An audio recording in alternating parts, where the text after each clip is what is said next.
relacionado con la energía que yo voy a tener en ese medio, ¿sí? Voy a minimizar este pedacito de acá. Ahí está. Nosotros habíamos llegado con la ley de Kirchhoff al final de hablar de la radiación, de las características de la superficie radiante y de la superficie que recibe la radiación. Y después estuvimos charlando un poquito, pudimos ver lo que era la densidad espectral.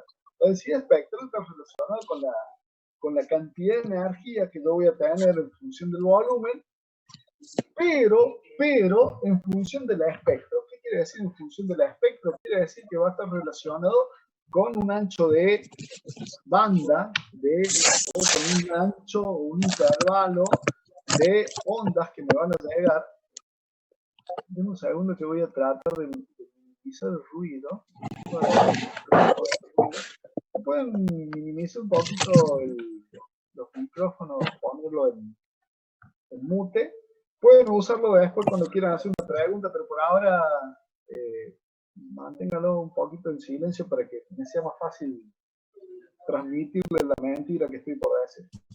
Y entonces va a estar relacionado con la energía que yo voy a tener en ese medio que voy a estar analizando, pero a través de tener en cuenta, las longitudes de onda involucradas para esa cantidad de energía que yo voy a tener. Así que no solamente me va a interesar la radiación que yo voy a producir, sino que también cómo se va a distribuir en ese ámbito esa radiación. Lo que sí vamos a tener en cuenta es que, otro alumno, bien. Lo que sí vamos a tener en cuenta es todo un desarrollo matemático para poder hacer esto. Y se tiene en cuenta la superficie que se vendrían a ser visibles para poder desarrollar este tema. Es decir, si yo tengo que por algún lado voy a hacer salir una cierta densidad de energía, la voy a hacer salir y voy a analizar una pequeña superficie de donde se emite esa energía, y como lo va a emitir en distintas direcciones, yo voy a considerar esa superficie, y esa superficie va a estar orientada en una cierta dirección, y la emisión va a estar orientada en un espectro o en un ángulo sólido, en un ángulo en 3D, por decirlo de alguna manera, que vamos a estar hablando de un estéreo radial. Como lo voy a orientar hacia distintos lugares, a esa pequeña superficie por donde va a salir esa energía radiante, lo que yo voy a considerar es que le tengo que dar algún tipo de carácter vectorial a esa superficie. Por eso cuando vean el gráfico, van a ver que ese gráfico tiene el diferencial de superficie y un vector n. Ese vector n lo que está haciendo es trabajarlo como un vector unitario para darle un carácter vectorial a esa superficie. No solamente que es desde donde estoy saliente hacia la parte exterior de donde se está emitiendo, sino que también va a utilizarse para definirme el ángulo de emisión en 3D, entre comillas, es decir, un estéreo radial, para poder cuantificar la cantidad de energía por unidad de superficie, no desde donde estoy emitiendo, sino por unidad de superficie relacionado con el ángulo sólido que voy a tener ahí, ¿sí? Por eso acá cuando lo hace tiene un diferencial de tita, perdón, un ángulo tita orientado respecto de la posición normal de ese diferencial de superficie y tomándolo respecto de un ángulo θ para una dirección preferencial de emisión, por decirlo así. Y en esa situación define la longitud de ese canal de emisión, lo define en tener en cuenta que lo emite con la velocidad de la luz y por un cierto intervalo. Quiere decir que C por diferencial de T me da la longitud de cuánto se ha emitido, y con el diferencial de omega mayúscula que yo tengo ahí, voy a sacar cuánto va a ser la superficie que tengo de emisión acá por el largo del canal de emisión que nosotros hicimos ahí. Vamos a tener la cantidad de energía por unidad de volumen, es decir, el largo por esta área me define un cilindro imaginario donde yo voy a tener una cierta cantidad de energía irradiada en esa dirección. Si yo después de eso lo que hago es tener en cuenta que lo emito en un hemisferio, quiere decir que no lo emito en una esfera completa, sino que lo sumo voy a emitirlo desde un llano y cubriendo todo un cierto ángulo. Si lo viéramos en un corte sería un ángulo de 180 grados, si giro todo eso sería otros 180 grados, ¿sí? Sería como si uno estuviera parado en una planicie y mirara hacia todos los costados que tengo y hacia arriba. Quiere decir que yo tendría un hemisferio de emisión de energía. Por eso cuando él hace y tiene en cuenta esto, lo que está buscando es cuánta energía se emitió en todas direcciones en ese hemisferio imaginario de emisión. Por eso es que cuando toma el ángulo sólido, toma 2pi estéreos radianes. Los dos hemisferios me darían 4pi estéreos radianes. Pero como tengo como si hubiéramos cortado una naranja al medio, tendríamos un hemisferio imaginario donde estaríamos emitiendo, ¿sí? Como no se puede hacer con las manos y no tengo una pizarra como para poder demostrarlo, entonces le estoy buscándole la vuelta como para que ustedes se imaginen que lo que nosotros estamos buscando es sacar en un hemisferio cuánto es la cantidad de energía que se emitió en todos lados. Lo único que hace es hacer las consideraciones matemáticas para tomar ese cilindro imaginario hacia donde hemos estado emitiendo, la cantidad de energía contenida en ese cilindro imaginario, ¿sí? Y como nosotros tenemos la cantidad de energía que está relacionada con esa diferencial de superficie de donde está saliendo la energía, con el diferencial de tiempo por donde está yendo, y con el diferencial de área en la longitud que nosotros estamos teniendo, ese diferencial de omega que tienen ahí, entonces en esa situación lo que vamos a hacer es que si yo hago un cambio de coordenadas y solamente considero coordenadas esféricas, yo voy a poder reescribir esa ecuación y hacer la integral para sacar la radiancia y relacionarla con la densidad de energía que yo voy a tener ahí. Quiere decir que todo esto es una cuestión matemática para poder relacionar la radiancia espectral con la densidad de energía. Y esa radiancia espectral con la densidad de energía termina haciéndolo, si yo emito en todas las longitudes de onda, fíjense que hay una integral que yo tengo acá, a ver si lo puedo encontrar un poquito más atrás, perdón que estoy moviéndome mucho, encontrar acá.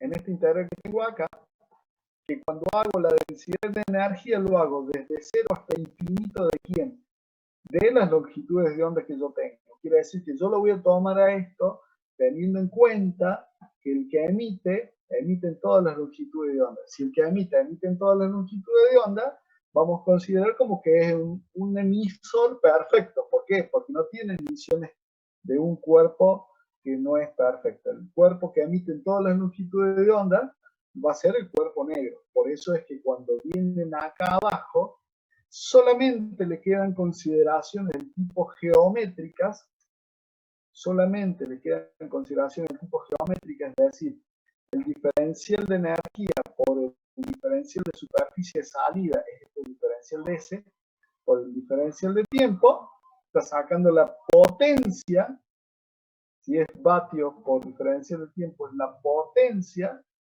que sale por un agujerito, ¿sí? Que vendría a ser ese diferencial de superficie, por decirlo una agujerita, pero es una superficie que emite, y que va a ser igual a ese diferencial de cilindro que nosotros vamos a tener ahí, que va a estar relacionado con el diferencial de ángulo que nosotros tendríamos por el diferencial del ángulo de apertura de ese elemento que serían los estéreos radianes que estamos buscando recién. Por eso es que acá cuando hace el integral de todo esto, le queda la radiancia espectral, pero del cuerpo negro, la radiancia espectral del cuerpo negro, por eso le pone lambda, porque lo hace para un espectro de longitudes de onda, y T, porque lo hace como si fuera un cuerpo negro, y lo hace en una doble integral, pero solamente con consideraciones geométricas. tanto el diferencial de phi, una consideración geométrica, como el diferencial de θ respecto de el vector unitario que se utilizó para poder darle un carácter vectorial a la superficie diferencial de S de salida que nosotros tendremos ahí. Utiliza identidades trigonométricas y al utilizar las identidades trigonométricas termina de hacer la integral que tiene acá y de relacionar con la velocidad de la luz, y entonces en esa situación, cuando termina de esa relación, termina sacando la relación entre la radiancia de un cuerpo negro espectral, la radiancia espectral de un cuerpo negro, con la densidad de energía, ¿sí?, que nosotros tendríamos, que es lo que tiene de este otro lado, que es la relación que tiene acá, que es la que está buscando. Y si lo hace para todas las longitudes de onda, quiere decir que está utilizando como si fuera un cuerpo negro perfecto y no en una preferencial, que es la que tiene al principio de la demostración, le queda la radiancia del cuerpo negro, que va a ser igual a C, la velocidad de la luz sobre 4, por la densidad de energía que tiene ahí. Quiere decir que puede relacionar la proporcionalidad que existe entre la radiancia del cuerpo negro, la radiancia total, ¿sí?, que se diría de una superficie que actúe como un cuerpo negro, y la densidad de energía que tendríamos en el interior de esa superficie semiesférica que nosotros estaríamos tomando para poder trabajar. Y ahí, cuando hace esto, termina vinculando la característica de la radiación térmica, que todavía no se había encontrado la relación entre la radiación térmica y la energía electromagnética, por lo cual ahí termina sacando la relación entre la radiación y la energía electromagnética, que es importantísimo, porque de esa manera nosotros sabemos que la radiación térmica se relaciona con el espectro electromagnético, por lo tanto podemos decir que la radiación térmica es un tipo de onda electromagnética.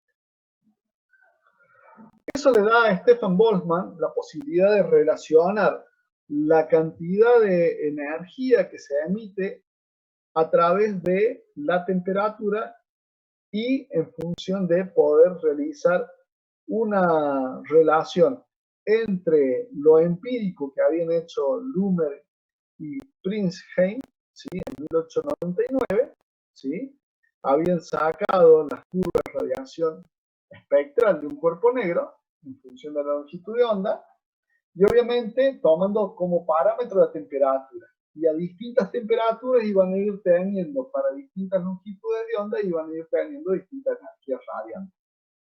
Esas curvas son las que vamos a ver en un rato.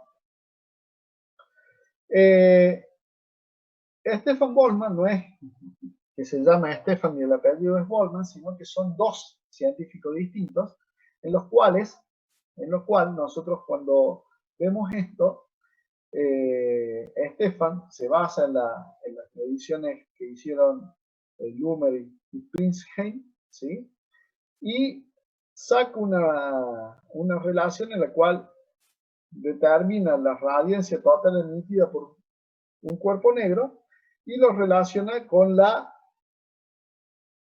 potencia a la cuarta de la temperatura, pero la relaciona, saca una proporcionalidad. Lo que le estaba faltando a Stefan es lo que logró determinar Boltzmann, que es esa constante que le permite relacionar y darle una forma de ecuación finalmente a la relación entre la radiación que emite el cuerpo negro y la temperatura. Que eso lo logra Boltzmann a partir de consideraciones termodinámicas, ¿sí?, en lo cual lo hace en función de utilizar un cilindro, y dentro de la cavidad de ese cilindro, tener una sustancia en ese cilindro, ¿sí?, pero a su vez utiliza lo que había hecho Maxwell cuando desarrolló toda la teoría electromagnética y determinó la presión de la radiación. Y la utilizó esa presión de radiación para empujar este cilindro, sacando una fuerza neta, empujar este cilindro. Quiere decir que lo que va a hacer nuestro amigo Boltzmann lo que hace nuestro amigo Boltzmann es utilizar la termodinámica, ¿sí? La termodinámica, porque va a utilizar los conceptos de el primer principio de la termodinámica, va a utilizar el concepto de entropía y va a utilizar la presión de radiación, que es lo que le estaba faltando para cerrar este combo que hace para poder hacer estas demostraciones. Y en función de eso, teniendo en cuenta que él cuando hace esto, lo que termina haciendo es tratar de alguna manera de demostrar que hay una relación entre la termodinámica y esa relación que es, o las relaciones que encontró Maxwell en las ecuaciones. ¿Sí? Cualquier cosa, paran y dicen, va rápido en lo que viene charlando, va lento. Me avisan si hay que frenar o si tienen alguna cuestión que preguntar. De todas maneras, creo que es lo suficientemente, yo creo que los voy a dejar claramente confundidos, entonces van a tener tiempo como para reaccionar dentro de un tiempo y ponerse a leer esto con mucho cariño y tratar de entender esto. Lo que va a hacer don Stefan Boltzmann, Don Boltzmann, no Don Stefan Boltzmann, ¿sí? Son dos personas. Lo que va a hacer don Boltzmann es relacionar lo que les estaba comentando recién y utilizar el primer principio de termodinámica, en el cual habla de la energía interna de un gas, lo relaciona con el calor que intercambia el gas con el medio y con el trabajo que realiza sobre el medio o con el trabajo que recibe del medio. En este caso, don Boltzmann lo que hace es utilizar la presión de la radiación para ejercer un trabajo, ya que va a generar una variación del volumen con esa presión de radiación, y en esa situación lo que hace es vincular eso que ya había hecho y trabajar con el primer principio de la termodinámica y relacionarlo con la presión de radiación y a su vez, teniendo en cuenta los trabajos irreversibles, ya que está trabajando con una gran cantidad de moléculas que tendría de ese gas, de partículas que tiene ese gas, con lo cual ese movimiento aleatorio que tendría ahí y la radiación que tiene, que hace, que genera la presión de la radiación, y como la energía que ya tiene ahí está equilibrada dentro de ese cilindro, entonces va a haber un estado en el cual hacia todo lado la radiación que tendría sería igual. Por lo tanto, un hecho estadístico es que un tercio de esa energía termina empujando al cilindro que nosotros tendríamos ahí. El resto iría a parar. Sí. Perdón, hoy cuando lo leí, ¿de dónde sale? Si ya sé que a lo mejor no tiene demasiada importancia para el... Pero, ¿de dónde sale el 6S? Denme un segundo que acá se me acaba de ir lo que estaba compartiendo. ¿Ustedes lo ven lo que estaban compartiendo? Sí, ¿no? Sí, bien. Sí. ¿De dónde sale el 6S? ¿Este de acá? Sí. Este 6 sale de tener en cuenta lo siguiente. Cuando nosotros tenemos, a ver si lo puedo tener un poquito más arriba de este de acá. Nosotros habíamos llegado a esta relación de C sobre 4 de la densidad de energía que nosotros tenemos ahí. Cuando está en un sistema en equilibrio, esa densidad de energía que nosotros tenemos ahí va a estar equilibrada en todo este ámbito.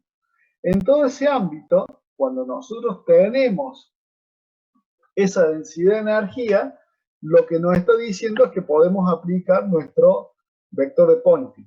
Pero nuestro vector de Poynting que tenemos ahí, que le va a dar la presión de radiación, lo que va a terminar ayudándome es a empujar ese cilindro. Pero es una cuestión estadística que cuando nosotros hacemos eso, vamos a tener lo siguiente, que una parte de ese vector actúa en un sentido y la otra parte del vector actúa en sentido contrario, ¿sí? Por eso ahí tenemos el reflejo del vector de Poynting. Pero a su vez, esa cantidad de presión que yo hago se va a distribuir no solamente en el cilindro, sino que se va a distribuir, como es isotrópico la distribución de energía, se va a distribuir en todas las paredes. Y entonces de ahí saca el tipo que, como es una cuestión estadística, solamente va a actuar un secto en el sentido en donde a él le hace falta, que es empujando al cilindro hacia el otro lado. Y en esa situación lo que él hace es poner la sexta parte del vector de Poynting apuntando en esa dirección. Por eso le queda el 2 de cuando se reflejaba el vector de Poynting, 2S sobre C, dividido 6, que va a ser la cantidad estadística de lo que se va a ir sobre el pistón, ¿sí? A eso es lo que se refiere. Lo que hace Boltzmann, saca cuando, no sé si vieron ustedes cuando se define la temperatura desde un punto de vista estadístico. Recuerden que la temperatura es la energía cinética que posee un gas en forma estadística, y eso lo hace también en condiciones de que tiene un gas a presión constante, volumen constante, y lo hace con un equilibrio térmico. Entonces él lo que dice es que cuando Boltzmann, también cuando hace el tema de la temperatura, lo que dice es que cuando él tiene el gas en esa situación, las partículas que componen ese gas chocan contra las paredes del recipiente que tiene, y lo van a hacer teniendo en cuenta que hay choques entre las partículas y de las partículas con la pared. Y cuando hace eso, la cantidad de presión que transmiten hacia la pared va a ser un hecho estadístico a través de tener en cuenta que la cantidad de energía que van a transmitir va a ser un sexto de lo que tendría en realidad si todas chocaran siempre contra la pared y no chocaran entre ellas también. Entonces, en esa situación saca una estadística y lo que dice que es un sexto de lo que él tendría. Por eso es que cuando él saque ese sexto, que lo pone ahí abajo en la ecuación, lo que hace es 2 sobre 6 y termina teniendo un tercio de la eficacia de la presión de radiación sobre el cilindro. Gracias, ingeniero. Lo que hice fue dejarlo más claramente confundido lo que estaba antes. En realidad lo que hace Boltzmann es un hecho estadístico para poder explicar la teoría con la que él encuentra la constante de temperatura y poder aplicarle esa estadística a esto y sacar cuánto es la presión de radiación orientada en la dirección del cilindro que se mueve, de la pared esa del émbolo que se va a poder mover. Eso es simplemente lo que hace. Después relaciona la energía interna. La energía interna, como es lo único de energía que tiene ahí dentro de ese recipiente, está relacionada con la densidad de radiación que habíamos visto antes, multiplicado por el volumen, pero ahora va a haber una variación de energía debido a que esa presión de radiación empuja el émbolo, y al empujar el émbolo hay una variación del volumen, y al haber una variación de volumen va a haber una variación de energía interna. No solamente hay una variación de energía interna, sino también se produce un trabajo debido a la variación del volumen. Y eso también está relacionado acá, donde pone la variación de trabajo va a ser igual a P por la diferencia de volumen que se generó cuando movió el émbolo. Y esa P es importante, porque esa P es debido a la sustancia que hay adentro de ese émbolo, ¿sí? Entonces, en esa situación, dice que puede ir acompañado con un intercambio de calor con el medio. ¿Por qué? Porque si yo tengo que ese movimiento no se va a hacer en un tiempo infinitesimal. Si yo lo hago en un tiempo infinitesimal, estoy haciendo una transformación del tipo adiabática. Si una transformación del tipo adiabática no había transferencia de calor. Pero como hay un intercambio de calor, porque eso no se hace rápidamente, sino que hay un movimiento lento de eso debido a la presión de radiación, entonces en esa situación puede haber o puede ir acompañado de una variación del calor, ¿sí? Y esto que puso acá es la 336, la ecuación 336, el primer principio de la termodinámica, nada más que en vez de tener de un lado la variación de energía, tiene variación de calor, y del otro lado diferencial de U más P por diferencial de U. Eso es todo. Ese diferencial de calor también, si yo lo expreso, en vez de hacerlo como diferencial de calor, lo expreso en función de la entropía también es una función de estado. no así el calor, porque el calor va a depender de cómo yo lo esté suministrando. Lo mismo pasa con el trabajo tampoco un diferencial exacto. Vamos a tener como diferenciales exactos la variación de entropía y la variación de energía interna. Diferenciales exactos estamos hablando de cuando esos diferenciales son funciones de estado y solamente dependen del estado inicial y final. En este caso, los dos que están interviniendo ahí, que dependen solamente del estado inicial y final, es la energía interna y la entropía. Y lo expresa así para no tener que estudiar todos los estados intermedios. Por eso utilizo la entropía y por eso utilizo la energía interna. Es muy pícaro, don Cosa. Sigue trabajando con esto. Este 4/3 es de los despejes que hizo acá, ¿sí? Trabaja, establece la variación de entropía. Estamos a 2 minutos al final. Cuando corte esto, nos reenganchamos, así liquidamos esta parte bien tediosa. Habla de la variación de la entropía, ¿sí? Y hace todo un desarrollo matemático y después hace las derivadas segundas. Por lo tanto, como es una función de estado, esa función de estado no le queda otra más que ser un diferencial exacto, y cuando hace las derivadas segundas y las derivadas segundas las hace cruzadas, ¿vieron eso, no? Sí. Entonces, en esa situación, las derivadas segundas son iguales. Y de ahí lo único que hace es sigue haciendo pases matemáticos para poder llegar a una ecuación diferencial, y en esa ecuación diferencial lo único que hace es integrar. Para integrar, obviamente, como le queda un diferencial de la densidad de energía espectral que ya teníamos, y lo hace con la del cuerpo negro, por eso le pone la T esa de ahí, va a ser igual a 4 por el diferencial de T sobre T. Entonces le queda, cuando integra, le queda todo esto expresado en función de un logaritmo de Perian. Lo único que tiene que hacer es aplicar la operación inversa del logaritmo, y cuando hace eso, termina quedándole la densidad de energía. Pero como la densidad de energía yo la puedo relacionar con la radiancia, y lo hace la radiancia del cuerpo negro, por eso le pone sub T, entonces ahí le queda la relación, y puede decir que engloba todo en una constante que antes simplemente era C, lo engloba todo, y le queda esa radiancia como igual a C sobre 4 por la densidad de energía, y todo esto va a ser igual a lo que tiene el segundo miembro de la ecuación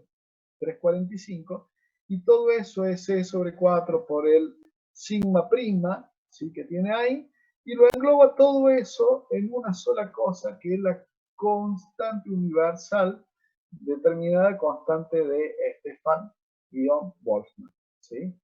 Esa constante universal es la que les permite y la que buscó Boltzmann, con lo cual puede darle